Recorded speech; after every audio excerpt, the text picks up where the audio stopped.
Hey folks, welcome to Baldur's Gate with me, Beany81. And just me, Beany81. As you may know, if you saw the last episode of Baldur's Gate with myself and Master Gamer Hellish, we are unfortunately bringing that series to a halt due to various things, most of which being just unfortunately not being able to get the time to record together to get these episodes made due to conflicting schedules and such.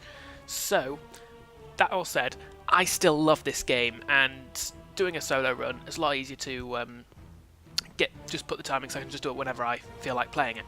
So I've decided that I'm going to start from scratch and play through this myself, and yeah, it'll be awesome because this is one of my oldest favourite games, and I've never completed it, as said in that series, and I really want to. So hopefully, doing this Let's Play will really motivate me towards that. And well, that said, I will complete this Let's Play, so hopefully I'll complete the game. So that makes sense. Anyhow, let's get straight into it. Oh, actually no. Before I start, I just want to mention this playthrough. I'm planning on doing something a little quirky with it, rather than just doing the straight, going straight through it play. For one thing, I'll be trying to show everything because this game has so many hidden, like you've got to hunt around for everything. I mean, absolutely everything. And I'm not going to be able to show all of it, unfortunately, but I'm going to try my best to show everything that I can, including all the little random encounters, all the bits and bobs I know just from like little Easter eggs hidden around the place. That said, as I said before, I've probably reached the halfway point of this game and not got any further, so I'm not going to know it all, unfortunately. If anybody can help me out, if anybody can throw me, well, that said, no spoilers, but any hints and tips would be more than welcome.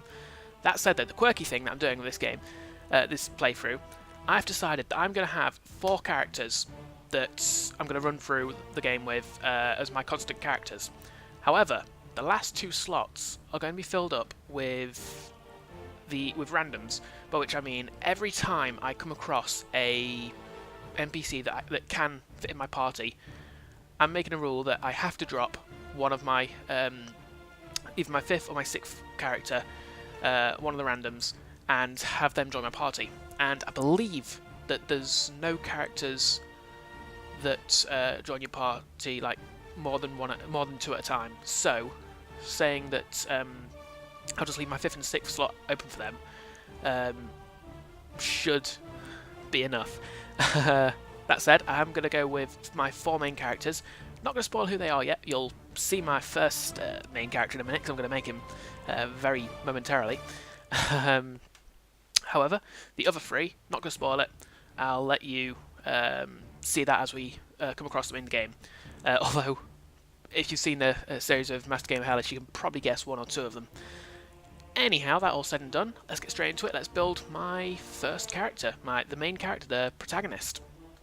We're going to create a new character. He is going to be a male. I know the symbols, totally. And he is going to look like... Let us see. He's going to be human. And...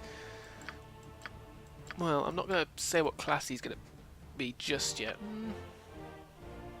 That's pretty cool. I might go for that. That also works fairly well. Problem is, I'm pretty sure all these are characters that you can come across as well within the game. That could also work, although that's very Paladin-esque. I think the one I'm going to go with is... where is he? Sorry if you can hear that mad furious clicking in the background. Okay, here he is. We're going to go with this guy. So, we're going to go human. And we are going to be a cleric, because with me having 4 main characters and 2 randoms, I have to kind of fill the main kind of roles of a typical adventuring party within those 4 main characters, so that I've got them constantly. That's pretty much thief, healer, mage, and warrior. Are the typical ways of doing it. That said, The most important of them, in my opinion, is the healer. So I'm going to go make sure that my main character is a healing character who can basically spout out the heals at all times. So, let's see, alignment restricted to evil, alignment restricted to neutral, alignment restricted to good. Hold Undead, Boon of Lathander, Boon of Lathander, spell lasts 1 round per level, gives caster +1 bonus to attack and damage rolls, +1 bonus to all save. So, that's kind of something of a buff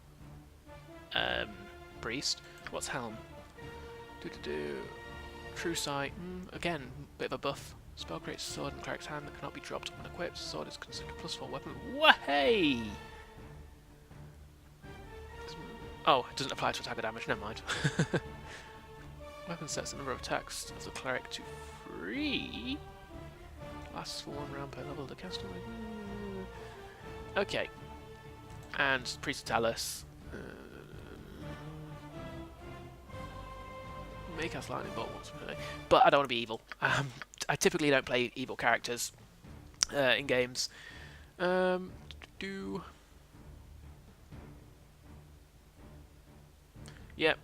we're going to go with Priest of Lathander. There is the only disadvantage to going with one of these specific priests is the alignment. So we may as well go with Priest of Lathander. We get all the cleric stuff plus these 2 advantages. No down point in my opinion. If I'm going for a good character anyhow, it's basically a couple of extra abilities. So he is going to be neutral good. And abilities. Now, this is where it gets a little tedious. I'm going to keep rolling until I get something awesome. Hopefully it won't take me too long. I've already got an 85 that I can recall to if I get bored. 83. Watch me get something and then just... I'm going to have to click a bit slower because I know that I'm going to get something higher and I'm going to accidentally click the reroll button. If you saw mine and Master Gamer Helsh's collab series, the character building episode, you'll know kind of what I'm doing here. For those that don't or haven't played this game before, this is basically your abilities. This is the basic building blocks of your character, which is why I'm wanting to get as high a total as I can, and then I can mix and match as I'm wanting, taking points from one and adding it to the others. I think 85 might be the highest. What's the... It's 6 times 18. What's that? That is 90, 96, 102, 108 is actually the max that you can roll here. But that'd be me rolling 6 18s. I'd like to get over 90 if I can. I think I'll say the first over 90 I get, including 90 unfortunately, I'll go with. However, I'm not getting anything over 85 so far. Am I just being greedy? Shall I give it just a little bit longer? Come on. Anybody? Come on. 80? No. It's I may have to go with it, unfortunately. And it may seem a bit cheap, may seem a bit cheaty, but this is a game where you do really have to min-max as much as you can, because it's, despite being based on... Oh, 92! Brilliant! We'll go with that. Despite being based on pen and paper roleplay games, which I am, as a DM, I'm always kind of much more enthusiastic about roleplay over mechanics. This is, in its basics, a video game, and it has a lot of challenge to it, which requires you to, can be very, very difficult at points, especially if you don't have the right stats. So, 92 is enough for me, and we're going to... Right, knock everything down to 10 for now, just the basics, except for his wisdom, which is what he uses for his spells. I believe in later games, charisma is used for turning undead and stuff. I don't think it's that important for clerics in this version. However, I'm typically along the lines of go for kind of speech abilities for main characters, so that said, we'll go for 14. Intelligence, I don't believe it's a prerequisite of the mage. 8 or less is illiterate. We'll go with 12. And then we will knock that up to 14, that up to 18. That way he can carry a lot, and... Now do I want Dex or Con to go higher? Just hand-eye coordination. I'm pretty sure that includes ranged weaponry. Let us go with Con. I think hit points are the more important part here. Although, that said, I'd rather not get hit. And dexterity does go towards your defense, I believe. So, then again, he's going to have high armor, which... Problem is, I'm not 100% sure how the rules for 2nd edition work. Is this 2nd edition D&D or Advanced D&D? It's one of the two. I have actually played Advanced D&D a very long time ago. I was lucky enough to get into a online campaign of it, or a couple of sessions of it. Unfortunately, it fell through, but I did get to try it out. A really good adventure as well, which another video game has been based on. I'm gonna go sword and shield style. You cannot further specialise. And we're gonna go. Just having a sword and shield. That is. Anyone pick up a shield? We'll get. Is it specific to having a sword? One-handed weapon, never mind. So, we will go with Warhammer, maybe? Or a flail.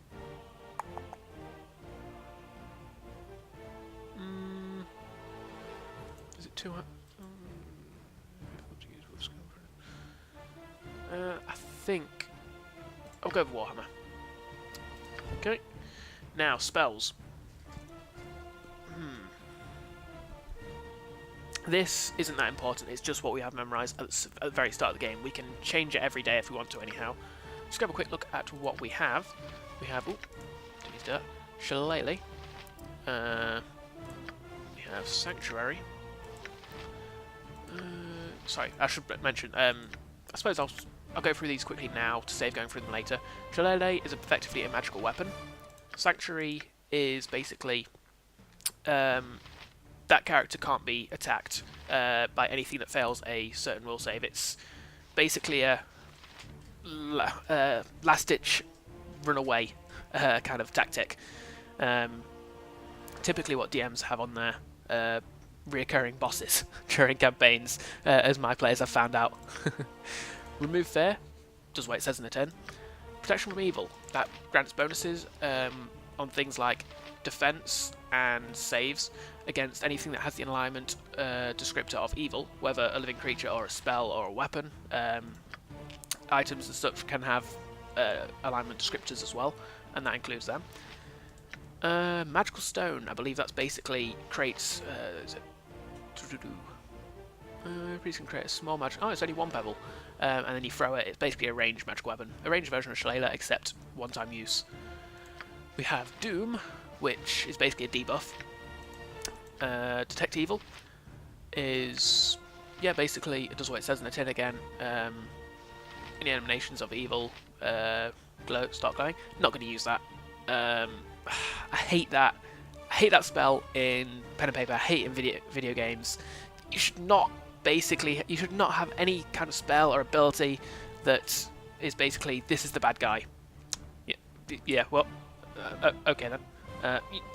I'll admit, in the pen and paper, paladins actually get that as a at will ability, and it's like, no, why? What?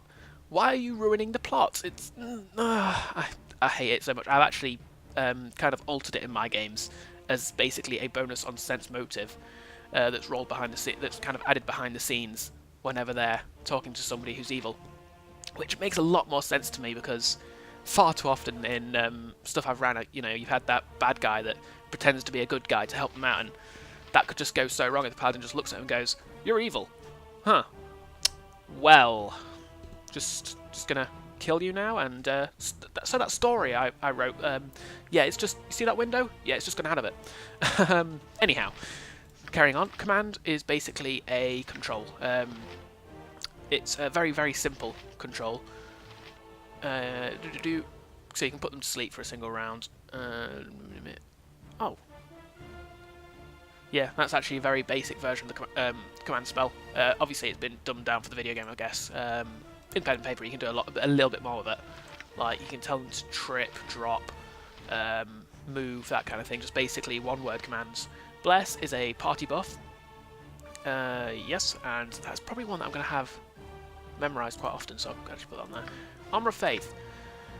It is... Is that a specific... Yeah, it's targeted on the caster, unfortunately. But it's basically extra defense, extra buff against bad things for the caster. I'm going to go with 2 cures and a bless. And appearance, we are going to go... He's fairly dark skinned, so we'll go true to the image. Is that the darkest we can get?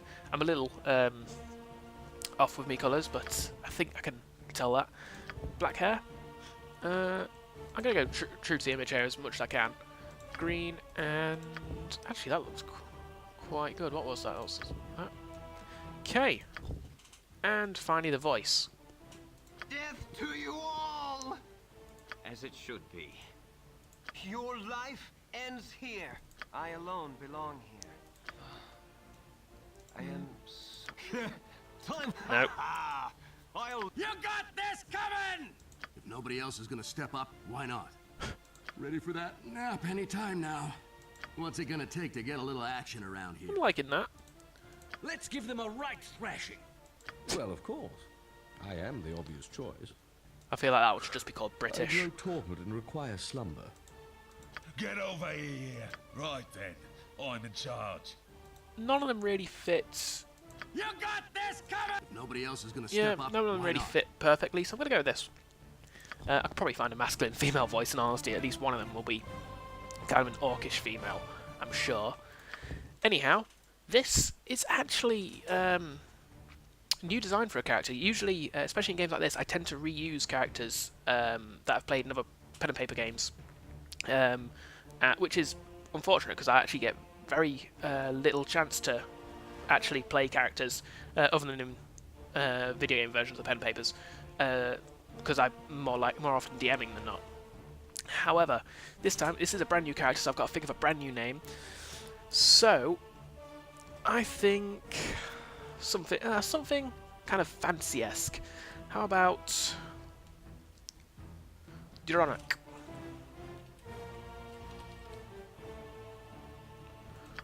There we go. That sounds... the apostrophe makes it completely legitimately sound fancy-esque. So... Nestled atop the cliffs that rise from the Sword Coast, the citadel of Candlekeep houses the finest and most in fact, comprehensive rather than go for this collection now, of I'm writings gonna... on the face I'll of show this at the Faerun. start of the next It episode, is an and imposing I'm gonna call it here, fortress folks. kept in strict So, isolation from hope the you enjoyed it. intrigues that occasionally plague the rest Please of join the me in episode Forgotten 1, Realms. and It is secluded, for the start of highly what regimented, I can imagine will be an and it is awesome, cold. epic journey. Within these hallowed halls of knowledge, Hopefully not your with too much story death. begins. You have spent but anyway, most of your I will 20 catch you years later. of Catch you life next time, folks. within this keep's Bye-bye. austere